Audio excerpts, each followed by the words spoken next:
السلام علیکم ورحمۃ اللہ وبرکاتہ۔ اعوذ باللہ من الشیطان الرجیم، بسم اللہ الرحمن الرحیم۔ الحمد للہ وکفی وسلام علی عبادہ الذین اصطفی، اما بعد۔ قال اللہ سبحانہ وتعالی فی کتابہ المجید، بسم اللہ الرحمن الرحیم۔ قل بفضل اللہ وبرحمتہ فبذلک فلیفرحوا هو خیر مما یجمعون۔ سامعین محترم، 2 دن کے بعد عید الفطر آ رہی ہے، اور آپ توجہ فرمائیں کہ عید کا مطالبہ تمام قوموں کا فطری مطالبہ ہے۔ ہر قوم میں کبھی موسم کے اعتبار سے، کبھی ان کے ملکی حوالے سے، کبھی ان کے سیاسی ایجنڈے کے حوالے سے، کبھی ان کے تہذیبی ایجنڈے کے حوالے سے تہوار منعقد کیا جاتا ہے۔ جو تہوار ہر سال بار بار آتا رہے اسے عید کہتے ہیں، عید عود سے، یعنی بار بار آنے والا۔ اور اسی طریقے سے رسول خدا نے بھی یہ جملہ فرمایا کہ اللہ نے بھی میری قوم کو 4 عیدیں عطا کی ہیں، ایک عید الفطر، ایک عید الاضحیٰ، ایک عید غدیر، ایک عید جمعہ۔ عید فطر ایسی عید ہے جو پروردگار عالم نے اپنے فضل اور رحمت کی بنیاد پر، جیسا کہ قرآن مجید میں ارشاد ہو رہا ہے، قل بفضل اللہ وبرحمتہ فبذلک فلیفرحوا هو خیر مما یجمعون، کہ میرے حبیب آپ ان سے کہہ دیجئے کہ اس رحمت اور اس فضل پر یہی وہ موقع ہے جس پہ خوش ہونا چاہیے تمام مواقع میں سے۔ یقیناً ماہ رمضان ہمارے لیے فضل بھی تھا، رحمت تھا۔ آپ توجہ فرمائیں، جس طریقے سے ہم ہر افطار کے وقت خوشی محسوس کرتے تھے، یہ ایک روزے سے افطار کی خوشی تھی، تو عید الفطر یعنی اللہ نے 30 روزوں سے افطار دے دی، اب 11 مہینے ہم حالت افطار میں رہیں گے۔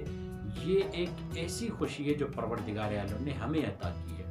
اس بنیاد پر اس کو عید فطر کہتے ہیں، یعنی افطار والی عید، اور عید اس لیے کہ یہ بار بار پلٹ کر آتی ہے۔ دوسری وجہ اس عید کو عید الفطر کہنے کی یہ ہے کہ عید پلٹنے کے معنی میں ہے، اور فطر فطرت کے معنی میں ہے، جیسا کہ رسول خدا صلی اللہ علیہ وسلم کا فرمان ہے، کل مولود یولد علی الفطرہ، جتنے بھی انسان پیدا ہوئے ہیں وہ فطرت توحید پر پیدا ہوئے ہیں، وہ دین محمدی پر پیدا ہوئے ہیں۔ جب انسان 30 دن ماہ رمضان میں خدا کے حکم پر حلال چیزوں کو چھوڑ دیتا ہے، صبر اختیار کرتا ہے، استقامت کا مظاہرہ کرتا ہے، تو 30ویں دن یعنی 29ویں دن یا 30ویں دن پروردگار اس پر پہلی شوال کو روزہ حرام قرار دیتا ہے، اس خوشی میں کہ اے میرے بندو، تم نے میری اطاعت میں، میرے فرمان پر عمل کرنے میں استقامت کا مظاہرہ کیا، اب میں تمہارے عید قرار دے رہا ہوں۔ اور اس دن پروردگار عالم ہم سے خوش ہوتا ہے، اور خدا ہمیں انعام دینا چاہتا ہے، اور پروردگار عالم چاہتا ہے کہ اس دن خوشی کا انعقاد کرو۔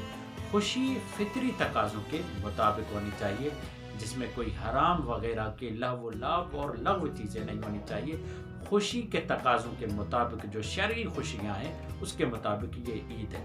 تو اس دن عید فطر کو عید فطر اس لیے کہتے ہیں کہ یہ انسان اب اللہ کیا انعام دیتا ہے کہ جیسے تم ماں کے بطن سے نکلے تھے تو بے گناہ تھے، کوئی بھی تمہارے نامہ اعمال میں گناہ موجود نہیں تھا۔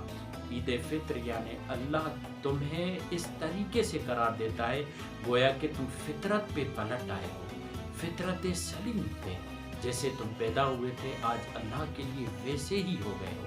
آج کے بعد تم اپنی نئے سرے سے زندگی شروع کرو۔ کہیں ایسا نہ ہو کہ آج کے بعد اپنی زندگی کو غلاظتوں میں، نجاستوں میں مبتلا کر دو۔